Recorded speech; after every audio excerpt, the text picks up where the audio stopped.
Hello दोस्तों, स्वागत है आपका मेरे यूट्यूब चैनल परीक्षा प्लान में। तो कैसे हैं आप लोग? आई होप अच्छे होंगे। तो जैसा कि आप लोगों को पता है कि ईवीएस के इंपॉर्टेंट क्वेश्चन की मैं प्रैक्टिस करवा रही हूँ।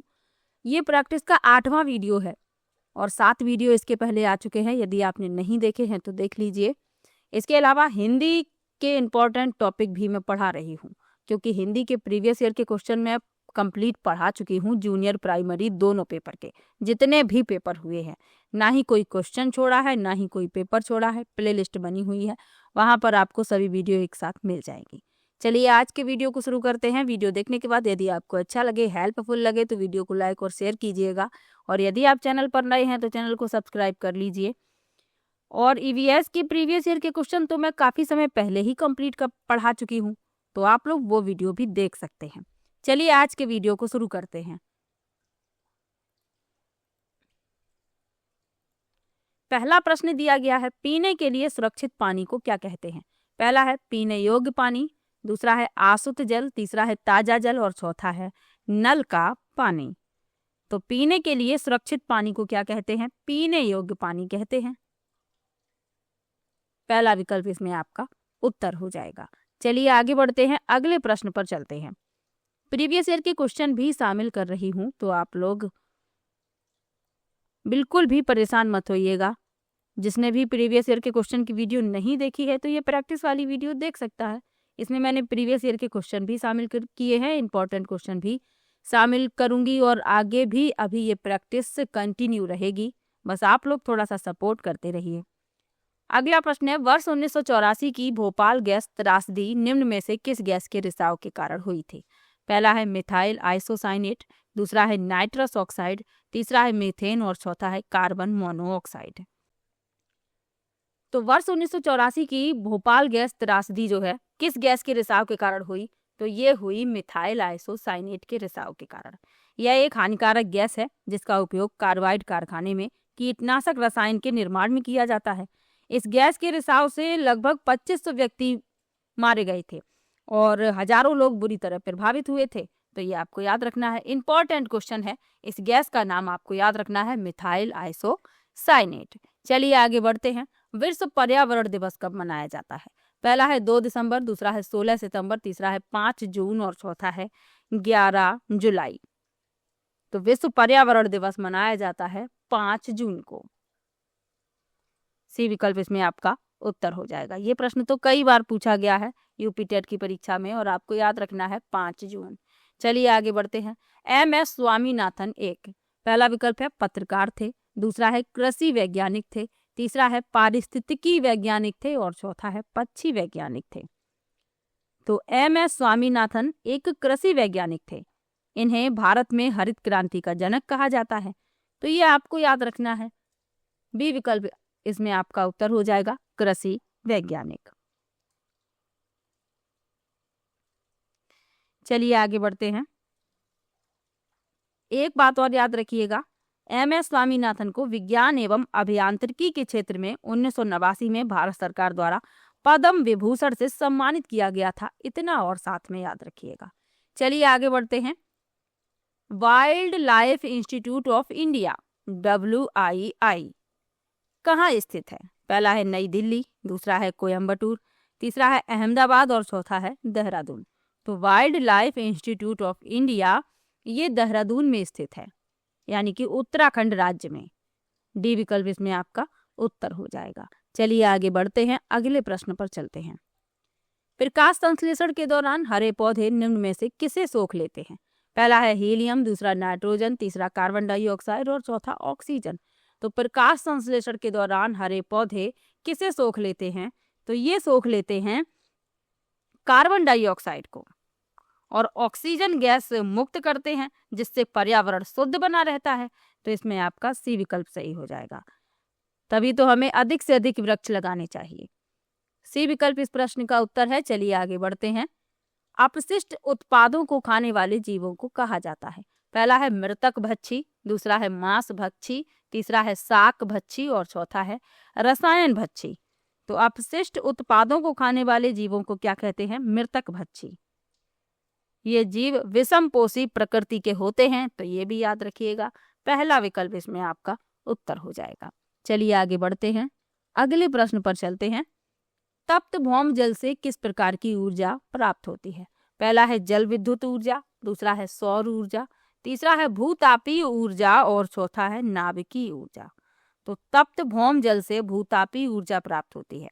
ये ऊर्जा के अपारंपरिक नवीनीकृत प्रकार का संसाधन है। इस ऊर्जा से पर्यावरण प्रदूषित नहीं होता, अतः इसका उपयोग बिजली बनाने में, खाना बनाने में किया जाता है। तो इससे भूतापीय ऊर्जा प्राप्त होती है। सी विकल्प इसमें आपका उत्तर हो जाएगा।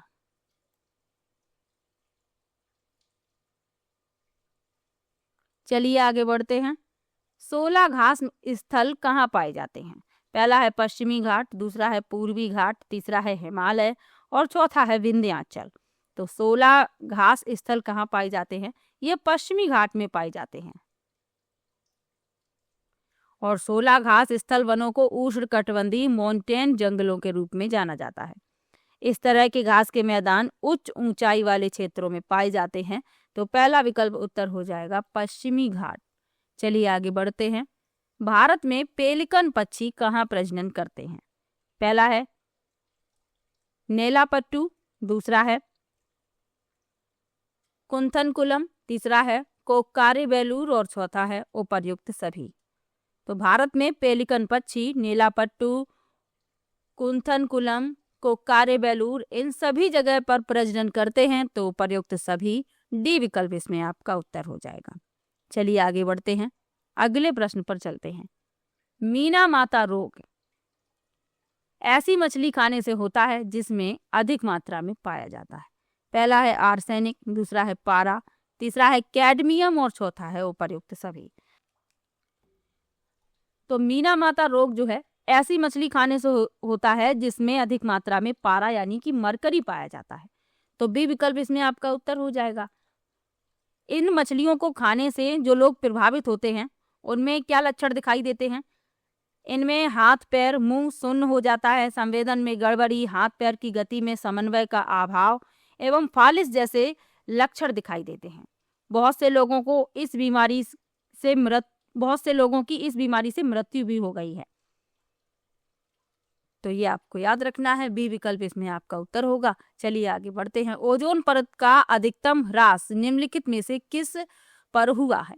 पहला है उत्तरी ध्रुव, दूसरा है दक्षिणी ध्रुव, तीसरा है भूमध्य रेखा और चौथा है उपर्युक्त में से कोई नहीं।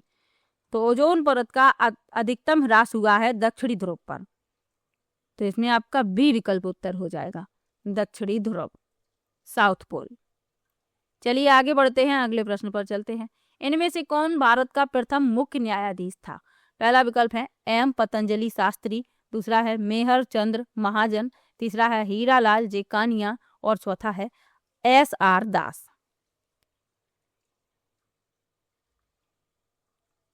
तो भारत के प्रथम मुख्य न्यायाधीश कौन थे? हीरालाल जे किशुनदास कानिया। सी विकल्प इसमें आपका उत्तर हो जाएगा। चलिए आगे बढ़ते हैं। रेड डाटा बुक किससे संबंधित है? पहला है नदियों में प्रदूषण, दूसरा है घटता भूगर्भ जल स्तर, तीसरा है विलुप्ति के करीब जीव और चौथा है वायु प्रदूषण। तो रेड डेटा बुक किससे संबंधित है? ये संबंधित है विलुप्ति के करीब जीव से।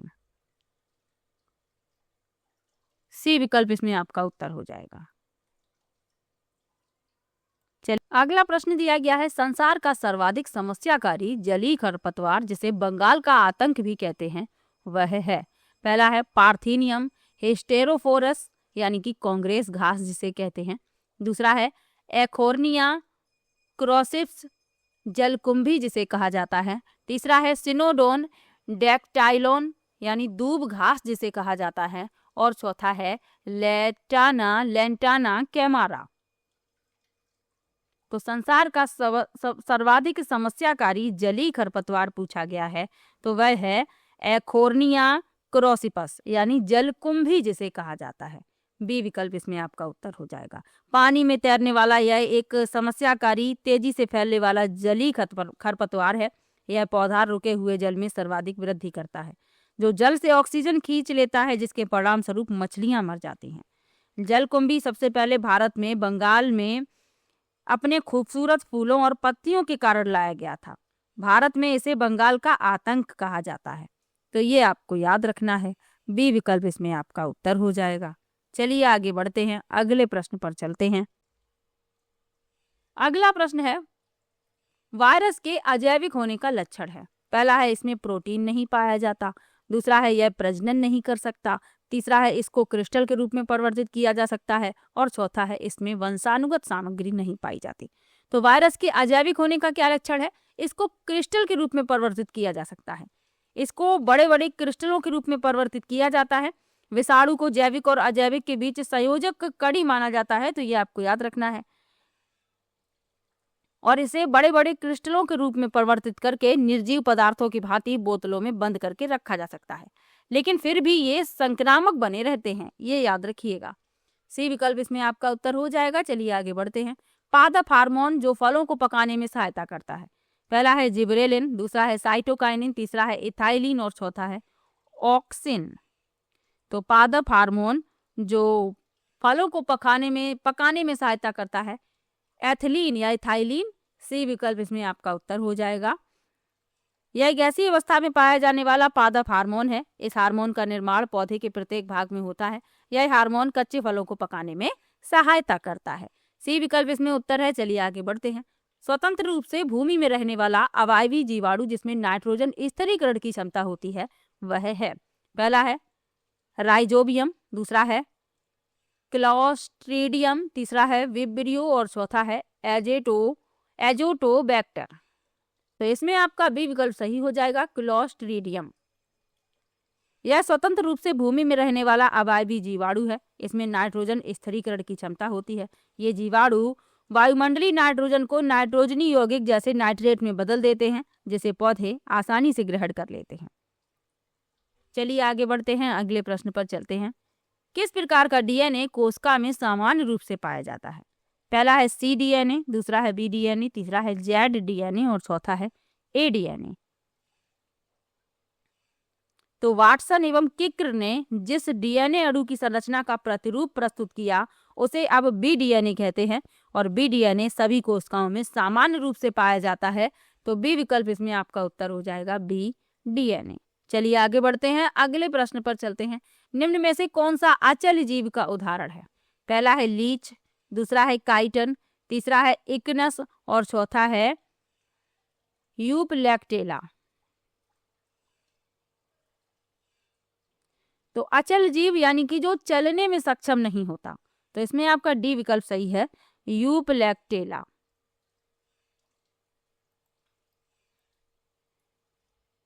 यूपलैक्टेला पोरीफेरा संघ का जंतु है। ये अचल जीव है जो चलने में सक्षम नहीं होते तथा किसी दृढ़ आधार से चिपके रहते हैं। इसे वीनस की फूलों की टोकरी कहते हैं। तो ये आपको याद रखना है, डी विकल्प उत्तर है। चलिए आगे बढ़ते हैं। प्रोटीन अणुओं की इकाई है। पहला है वसा अम्ल, दूसरा है अमीनो अम्ल, तीसरा है विटामिन और चौथा ग्लूकोज। तो प्रोटीन अणुओं की इकाई पूछी गई है, तो अमीनो अम्ल है। बी विकल्प इसमें आपका उत्तर हो जाएगा। चलिए आगे बढ़ते हैं, अगले प्रश्न पर चलते हैं। निम्न में से कौन सा अंगक पादप कोशिका में अनुपस्थित होता है? पहला है लवक, दूसरा रिक्तकाएं, तीसरा है तारक काय और चौथा है सेलुलोज कोशिका भित्ति। तो कौन सा अंगक पादप कोशिका में अनुपस्थित होता है? तो वह है आपका तारक काय। सी विकल्प इसमें आपका उत्तर हो जाएगा। चलिए आगे बढ़ते हैं। मनुष्य के शरीर की सबसे बड़ी ग्रंथि है। पहला है पीयूष ग्रंथि, दूसरा है अधिवृक्क ग्रंथि, तीसरा है यकृत और चौथा अग्न्याशय। तो यकृत जो है मानव शरीर की सबसे बड़ी ग्रंथि है। यकृत कोशिकाओं से पित्त का स्राव होता है, जो यकृत नलिका से होते हुए एक पतली पेशी थैली पित्ताशय में सांद्रित एवं जमा होता है। तो इसमें आपका सी विकल्प सही हो जाएगा, यकृत। इंपॉर्टेंट क्वेश्चन है, याद रखिए। चलिए आगे बढ़ते हैं। उत्तर प्रदेश का राज्य पक्षी है। पहला है मोर, दूसरा गौरैया, तीसरा तोता और चौथा सारस यानी क्रेन। तो उत्तर प्रदेश के राज्य की प्रतीक आपको याद रखने हैं। राज्य की पशु पूछ लिया जाए तो बारहसिंगा, राज्य की पक्षी सारस, राज्य की वृक्ष अशोक और राज्य की पुष्प पलाश। इसमें पक्षी पूछा गया है, तो इसमें आपका डी विकल्प सही हो जाएगा, सारस। चलिए आगे बढ़ते हैं। पूर्वा किस अधिभाष में शामिल है? पहला है ग्रामीण, दूसरा रेखी, तीसरा नगरी और चौथा अपखंडित। तो पूर्वा जो है ग्रामीण अधिभाष में शामिल होते हैं। पहला विकल्प इसमें आपका उत्तर हो जाएगा। चलिए आगे बढ़ते हैं। कौन सा ज्वालामुखी पर्वत है? पहला है यूराल, दूसरा अपलेशियन, तीसरा किलिमंजारो और चौथा है अरावली। तो किलिमंजारो जो है तंजानिया में स्थित एक निष्क्रिय ज्वालामुखी है। तो इसमें आपका सी विकल्प सही है, किलिमंजारो। चलिए आगे बढ़ते हैं। एलिफेंटा द्वीप अवस्थित है? पहला है गोवा तट, दूसरा है मुंबई तट, तीसरा है गंगा डेल्टा और चौथा है कच्छ तट। तो एलिफेंटा द्वीप स्थित है मुंबई तट पर और ये लोकप्रिय पर्यटन स्थल है। तो याद रखिए बी विकल्प इसमें आपका उत्तर होगा। चलिए आगे बढ़ते हैं। मानसूनी वन पाए जाते हैं जहां वर्षा होती है। पहला है 150 से 200 सेंटीमीटर, दूसरा है 50 से 150 सेंटीमीटर, तीसरा है 70 से 100 सेंटीमीटर और चौथा है 70 से 200 सेंटीमीटर। तो उष्णकटिबंधीय पर्णपाती वन भारत में सबसे बड़े क्षेत्र में फैले हुए हैं। इन्हें मानसूनी वन भी कहा जाता है और ये उन क्षेत्रों में विस्तृत हैं जहां 70 सेंटीमीटर से 200 सेंटीमीटर तक वर्षा होती है। तो इसमें आपका डी विकल्प उत्तर हो जाएगा। चलिए आगे बढ़ते हैं।